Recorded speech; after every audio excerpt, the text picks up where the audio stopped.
Support for Kalamazoo Lively Arts is provided by the Irving S. Gilmore Foundation. Watch Kalamazoo Lively Arts every Tuesday at 6 p.m. Now, the Red Sea Pedestrians. The Red Sea Pedestrians call themselves a group that's made up of 5 distinct singers and songwriters. Although the makeup of the group has changed over the years, their sound hasn't. They say they're a one-of-a-kind musical group that blends traditional with wacky. We're the Red Sea Pedestrians from right here in Kalamazoo, Michigan. We've been around in different incarnations for about 10 years, and we specialize in combining different styles and influences from all over the world with our own roots here in Michigan, as well as a lot from right here in Kalamazoo and Michigan in general. There's a vibrant music scene going on around the state that influences us left and right every time we play a show and we're playing with another band or playing a festival or anything like that.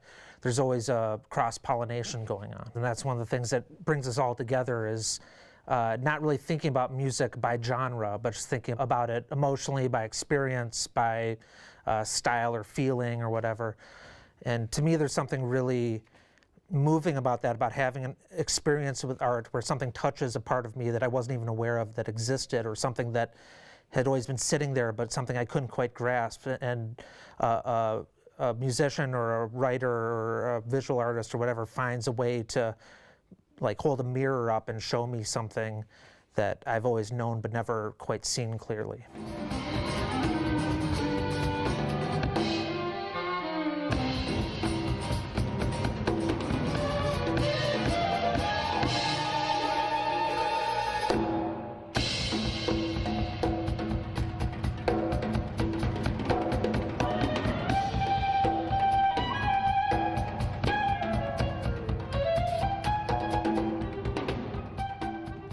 So Rachel, the clarinet that you play in Red Sea Pedestrians is not like a typical clarinet that you would hear in a band or an orchestra. Tell me a little bit about the style of this clarinet and you. Well, the clarinet actually is a standard, almost professional level clarinet that any clarinetist would play. I was influenced greatly by big band jazz, actually, when I was in high school, and kind of incorporated a swing kind of style whenever I could. Later in life, I came to hear of klezmer and really appreciate that kind of style as well.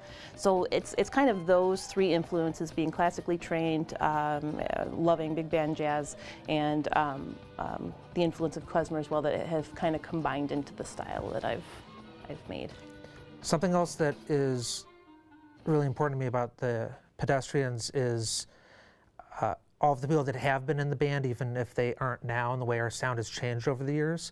And if people look us up online or they check out our recordings, they're going to hear different musicians and different influences throughout the years. And to me, it's really interesting to be part of this thing that has evolved and changed and brought in different elements and is kind of flowing. We don't know where it's going to go from here, and that sort of thing. And to be part of something that's bigger than us, and I feel like the sound of the band is something that kind of transcends our own individual contributions and is more of this collective result of these influences. And Corey, this is a violin, but is there a difference between a violin and a fiddle and the style that you're playing in the group? There's not a physical difference between a violin and a fiddle. Fiddle, I think, is more of a style, the way you play it, you fiddle it. It's more of a, fiddling comes from that old, holding it in a more relaxed, classical, you're all set up perfectly, and fiddling is more relaxed, and however your technique ends up being because you learned it from your grandpa or it was passed down. And this, would you call this a mandolin? Mm-hmm, that's right. And how is this different from a guitar or the bass, the other instrument that you play?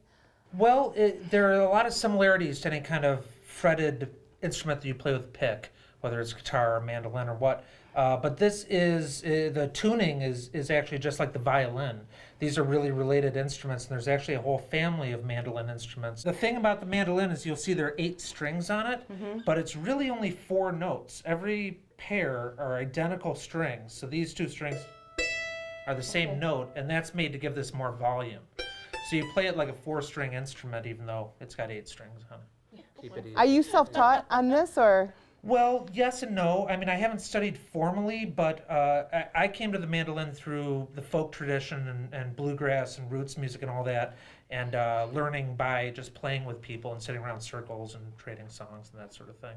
So I don't consider myself self-taught, but it's been more of a informal training. And are these, they're a little unique, wouldn't you say, as far as instruments? Not a lot of people play a mandolin. Well, not in popular music as much, although some bands have really popularized it. REM are a band that's really known for incorporating mandolin, and Led Zeppelin as well. But it's more from the folk and bluegrass world. It's a very common instrument in that world. Jan, what were they doing on stage with the band? Well, I think the interesting thing with the Red Sea Pedestrians is they like to collaborate with other groups. And when you think of a group like this that is traditionally has played, you know, at their own venues and done their own music, when they had the opportunity to play with the Kalamazoo Concert Band, they thought, wow, this is really cool. Because you can imagine standing on stage and having 90 musicians in back of you, backing you up. So it was a great, you know, opportunity for them. And there were a lot of people who were in the Kalamazoo Concert Band's audience who had never heard of the Red Sea Pedestrians. So now they've increased their following because everybody liked what they did so much. And I understand all the members of this group have unique day jobs. That's what makes the group funny too, is because you have a nurse, you have a radio engineer, you have a librarian, a children's librarian who incorporates music into what he does with the children's programs at the Kalamazoo Public Library. We're going to hear about him and his program in an upcoming episode. Watch Kalamazoo Lively Arts every Tuesday at 6 p.m.